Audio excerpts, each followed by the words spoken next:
السلام عليكم، رمضان مبارك سعيد، صحة وسلامة إن شاء الله. هذه قناة كنوز فود، وهذا أول فيديو في القناة إن شاء الله. بالتجريبي وكأول وصفة إن شاء الله في قناة كنوز فود. غادي نحضروا مع بعض فطائر بدون لحوم، كيجيو جد رائعين وهشاش وبطريقة جد مبسطة. وبالنسبة للمقادير اللي غادي نحتاجو في الوصفة ديالنا،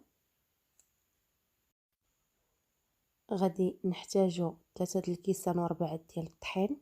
عندي هنا بيضة كاملة بحرارة المطبخ، عندي كذلك الملحة، عندي معلقة كبيرة سكر سنيدة ومعلقة صغيرة عامرة ديال الخميرة، كاس ديال الحليب يكون سخون حتى لدافي، و4 المعالق ديال الزيت. بالنسبة للطريقة، غناخدو الكاس ديال الحليب هو الاول، غادي نضيفو عليه البيضة، ونضيفو كذلك السكر سنيدة، ونضيفو من موراه الزيت،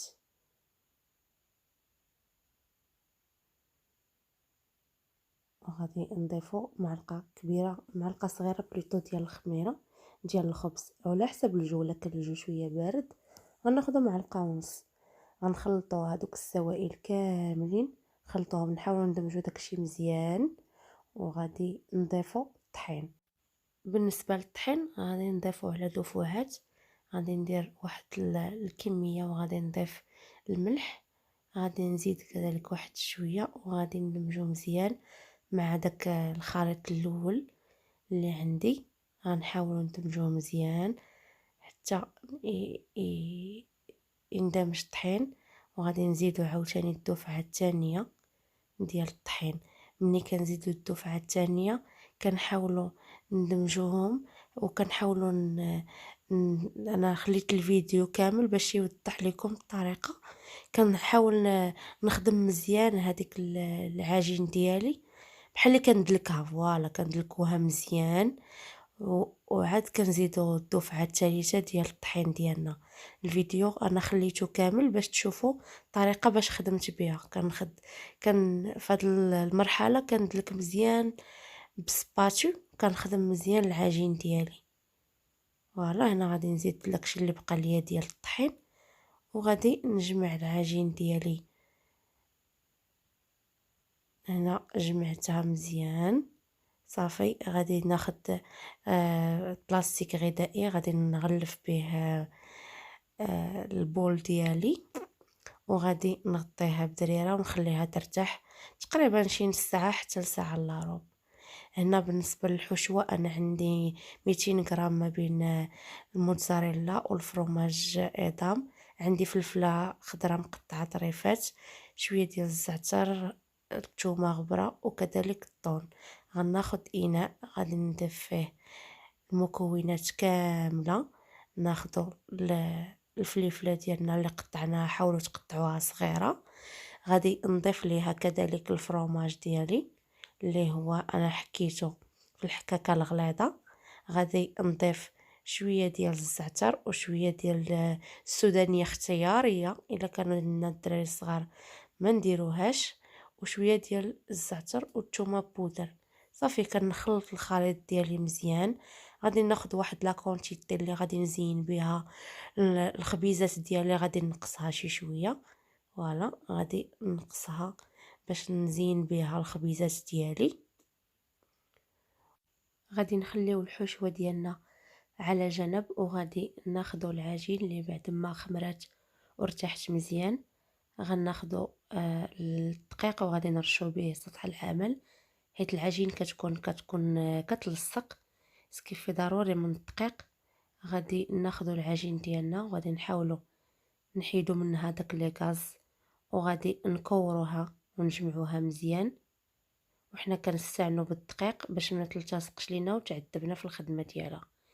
صافي هنايا كنحاول نجمعها، وغادي نقسمها على كريات. انا قسمتها على 4، كل ولا بغيتي الخبيزات ديالك كيجيو صغيورين غادي تزيدي تقسميها على 6 حتى على 8، انتي والجهد ديالك شحال بغيتي من كرة وشحال بغيتي الحجم ديالها يكون. أنا هنا قسمتها غير على 4 ديال الكرات باش جاوني خبيزات متوسطين في الحجم.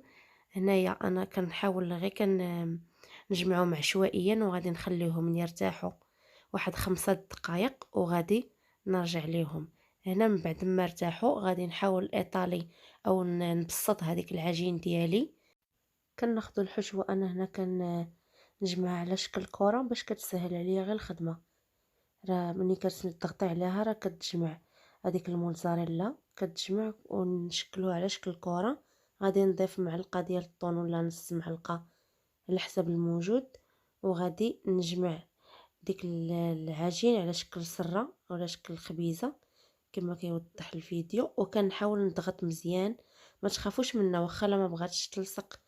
الا كانت الا مبغاش تجمع ليكم راه ملي غادي تطلق وترخف غادي تجمع على راسها. صافي هنا كنحاول نبسط. هنا انا كنحاول نبسط العجين في الجناب مزيان، والوسط كنخليه مرتفع شويه باش ملي غنقرص الخبيزات ديالي ما تخرجش ليا لافاخس على برا. صافي هنا درت الحشوه، درت عاوتاني الطون وكنجمع الصريره ديالي كيف ما موضح في الفيديو، وغادي نخليهم يرتاحوا واحد 5 دقائق ولا 2 دقائق، وغادي نديرهم في اللاطه اللي غتدخل للفرن. وغادي نحاول نقرصهم مزيان. حاولوا تقرصوهم حيت فيهم الخميره كيزيدوا يتنفخوا، غير قرصوهم ما تخافوش منهم. صافي هنا غادي نطلقهم مزيان.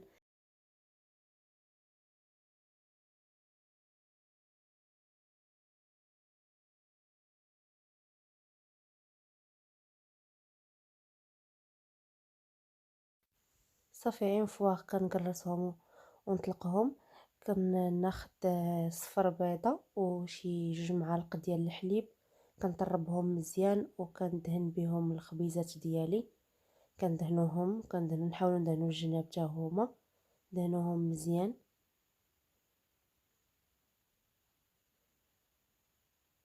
وديك الحشوه اللي نقصت غادي نضيف ليها 2 معالق حتى ل3 ديال الزنجلان يكون محمر. غادي نخلطهم مزيان وغادي نزين بهم الخبيزات ديالي. فهاد الاثناء انا شعلت الفران ودرت له درجه حراره 200 درجه، كنخليه يسخن مزيان. اين فوا كنطخ اللاطه ديالي كنرجعو 180، كنشعلو من التحت وكنخليهم يطيبوا من التحت مزيان حتى يتحمروا. عاد نشعلو عليهم الفوق باش يذوب داك الفرماج ويتحمروا من الفوق كذلك. مدة الطهي ما بين 30 دقيقة حتى ل25، ما كياخدوش الوقت بزاف. وهادو هما الخبيزات ديالي، كيجيو جد رائعين بمذاق مميز. ودوك التعليكه ديال الفرماج كتجي جد رائعه، ممكن يمشيو مع لي سوب مع اي حاجه. وهذا هو الفيديو ديالي، وشكرا على المتابعه، وما تنسونيش بلي لايك. شكرا.